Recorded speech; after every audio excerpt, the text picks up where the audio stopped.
दर्शकों जय श्री राम।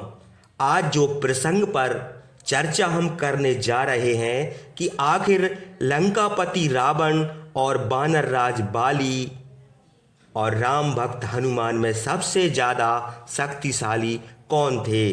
क्या रावण एक महान योद्धा था या वानर राज बाली, क्या इन दोनों से भी अधिक बलवान और शक्तिशाली राम भक्त हनुमान थे।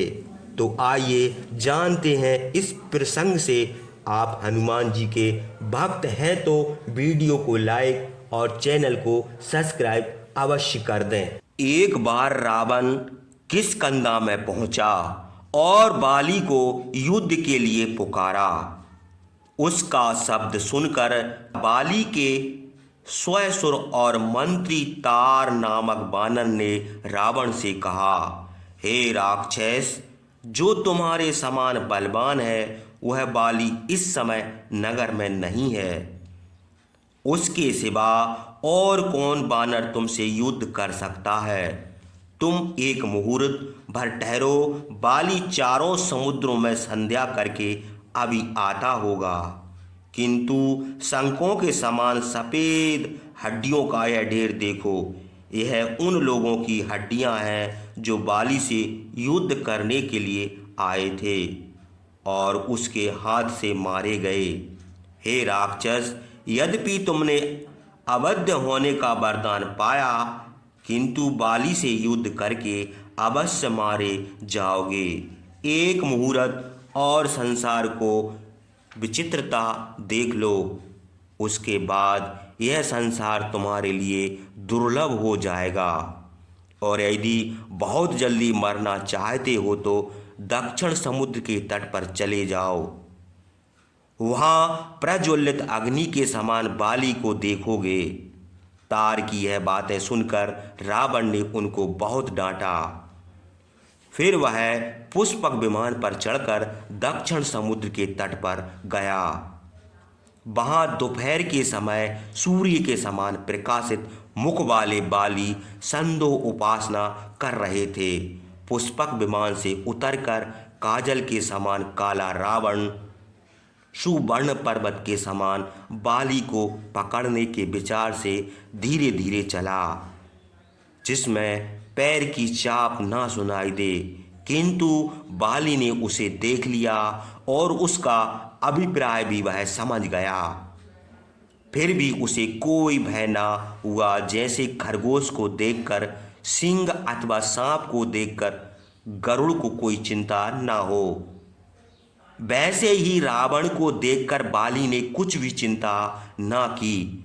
उसने यह निश्चय किया कि इस पापी को पकड़कर बगल में दबा लेंगे और बाकी 3 समुद्रों में संध्या करने के लिए चले जाएंगे।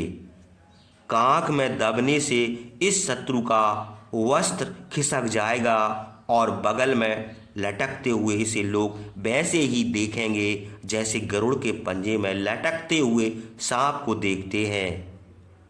बाली यह निश्चय करके वेद के मंत्र जपता हुआ चुपचाप हिमवान पर्वत के समान स्थिर रहा। दोनों वीर एक दूसरे को पकड़ने की घात में थे। दोनों को अपने बल का गर्व था।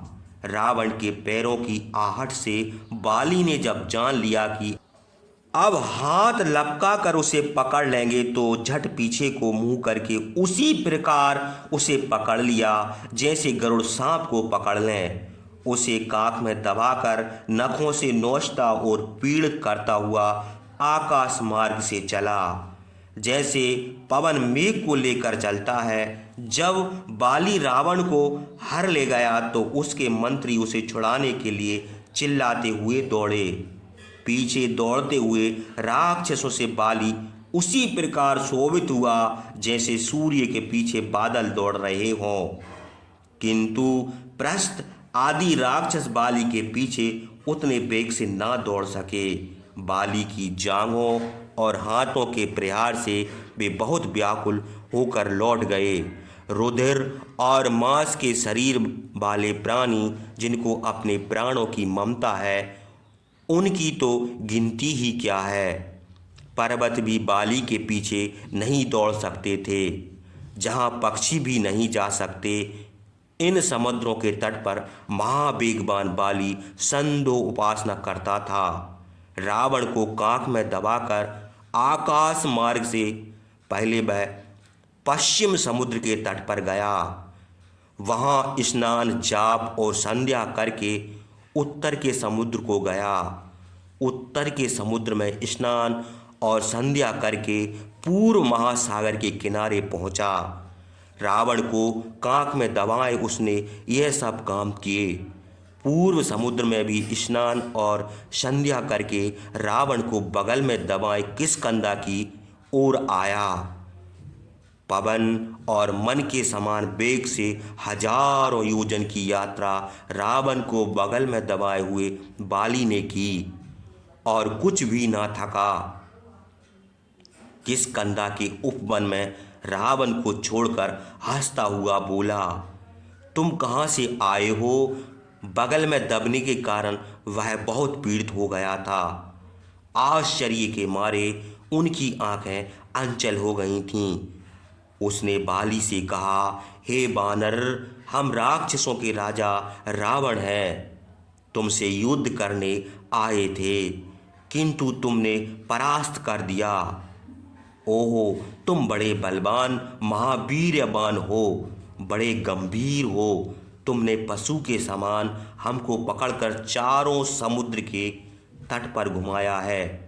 हे वीर, संसार में ऐसा कौन पुरुष है जो हमको लेकर इतनी शीघ्रता से चारों समुद्र के तट पर घूम आवे और फिर भी ना थके? मन, पवन और गरुड़ में ही ऐसी सामर्थ है, जिनके सिवा चौथे तुम ही हो जो ऐसी सामर्थ रखते हो, इसमें कोई संदेह नहीं है। हे बानर श्रेष्ठ, हमने तुम्हारा बल देख लिया, अब तुम्हारे साथ मित्रता करना चाहते हैं। मित्र को कोई पदार्थ बटा हुआ नहीं होता। आज से हमारे और तुम्हारे भी नगर, राज, पुत्र, स्त्री, वस्त्र और आभूषण एक समान है। फिर उन दोनों ने अग्नि को साक्षी करके परस्पर मित्रता की, हाथ मिलाए और दोनों परस्पर गले लगे। बाली उसे किष्किंधा ले गया। दो सिंहों के समान दो वीर पर्वत की कंदरा में गए। बाली ने सुग्रीव के समान उसका प्रिय किया।